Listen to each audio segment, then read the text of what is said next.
Welcome back to Film Buff Bros, and in this episode we're going to chat about our favorite hypnotic movies. Oh yeah. Yeah, at first I was like, oh, I don't really understand that, but then I was like, okay, it's like something that can kind of like lull you to sleep, and that's, visually appealing. Like you had mentioned Space Odyssey 2001, I'm like, okay, yeah, boom, totally get it. And I'm going with Blade Runner. And Blade Runner, so many times, it's a movie I can put on to like go to sleep, and it's so visually stunning, or visually entrancing and appealing. It's kind of like eye candy. It's these big long shots of like the setting, like where the Terrell company resides in this big like pyramid, and there's the flying cars that go by, and like the billboards, the Japanese-esque kind of Times Square vibe that it has. And then you have these scenes that are really darkly lit, like when Decker, Harrison Ford, is talking to like the cop who's hiring him to go after the replicants, and even like when the first replicant with the mustache is getting interviewed by the guy asking him the questions. It's he's smoking. It's a super darkly lit room, and a big room as well, or high ceilings. Like everything is like big, but not in a like attention grabbing way. It's like beautiful, and it's like this Sid Mead-esque kind of visuals. And this guy who I found out about recently, I didn't really clue in, but Mobius. And Mobius apparently was like the inventor of cyberpunk. I actually thought it was Sid Mead, but Sid Mead was the concept designer for like the cities in Blade Runner, and Mobius was the guy who created heavy metal, but it used to be called, it was Renault something. It was like the French translation is screaming metal, so heavy metal was actually originally a French sci-fi magazine, and his art it occurred a lot in like the desert at first, because when he first started he was doing Western comics for these French comic book companies. And he just really he invented like the splash page, like where you have an entire image on one frame of your comic, not like cut into boxes, opposed to like a comic strip style. He was making it more like, I don't know, artistic, I guess. And I just find that Blade Runner really, the pacing, the scoring, the acting, like the neo film noir mixed with sci-fi, cyberpunk. Not in an action movie kind of way. It's just it's hypnotic. It's like I can be super captivated by it. I've watched it so many times. I think it's a movie like maybe if I had never seen it before, I couldn't put it on to go to sleep, because it is it's mysterious, and you're trying to figure it out as it goes along. You wonder. The original book is Do Androids Dream of Electric Sheep?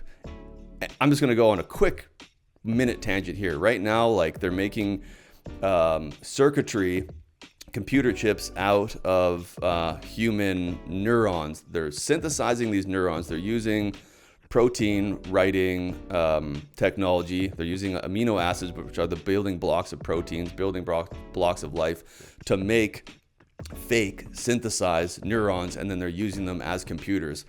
So it makes you wonder, like, what is a soul? Like, is this an actual like living thing, right? So you're kind of like, that movie is like playing with that. So you're wondering about that. It's psychological, philosophical in that aspect, and then extremely entrancing, and I'm trying to figure another word for hypnotic instead of just saying hypnotic, but yeah, no, it's just compelling in a very subtle way, visually and the story. So without rambling on much longer, I'm saying, that's my number one hypnotic movie, Blade Runner.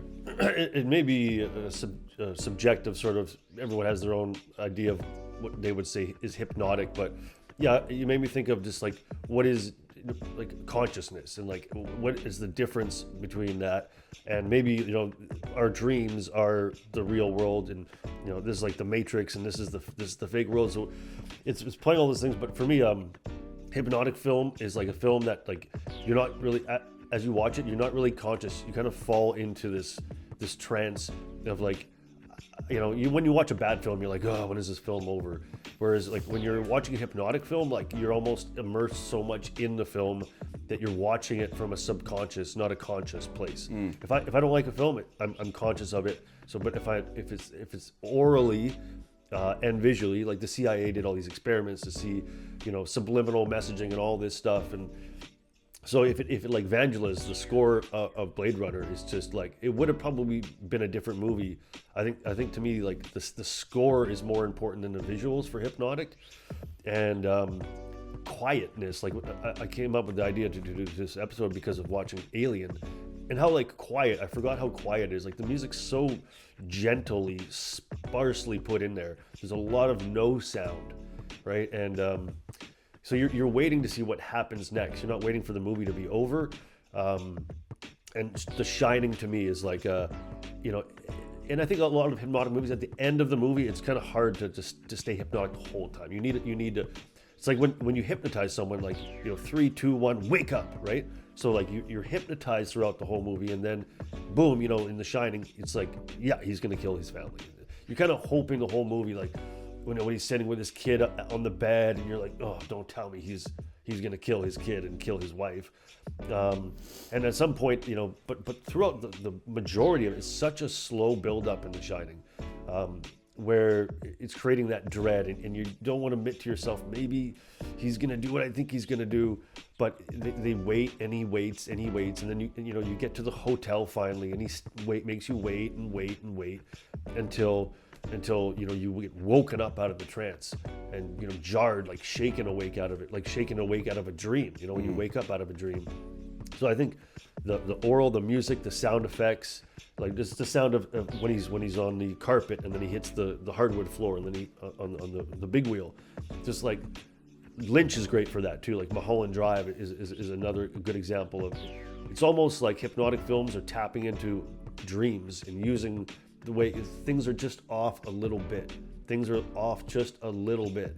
And so yeah, I think a good hypnotic film is a subliminal film that is basically it's like a dream. It's basically a subconscious sort of thing. So you don't even know you're being hypnotized until you're like 45 an hour into the movie, and you're just so enveloped in it, right? Yeah, I think when you say that the dream, it makes me think of Eyes Wide Shut. Like that one like piano note in the book, or it was based off a book called Dream Novelle or whatever. Like like Dream Story or whatever, right? So it's and then like the chanting and everything's like very slow and quiet, right? So I find that does have those aspects too. And also I think like Alejandro Jodorowsky, a lot of his work, especially The Holy Mountain, it does have like these jarring parts, but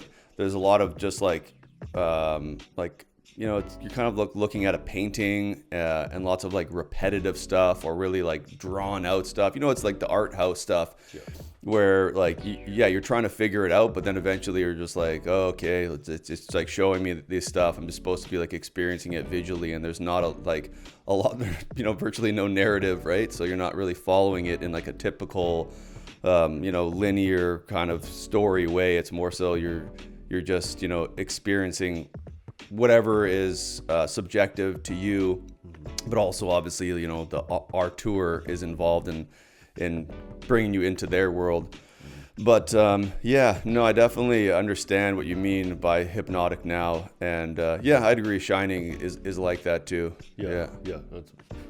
That's my favorite film. So yeah, no, it's great. Yeah, especially the director's cut. I need to like get the director's cut on Blu-ray because I haven't been able to find it online.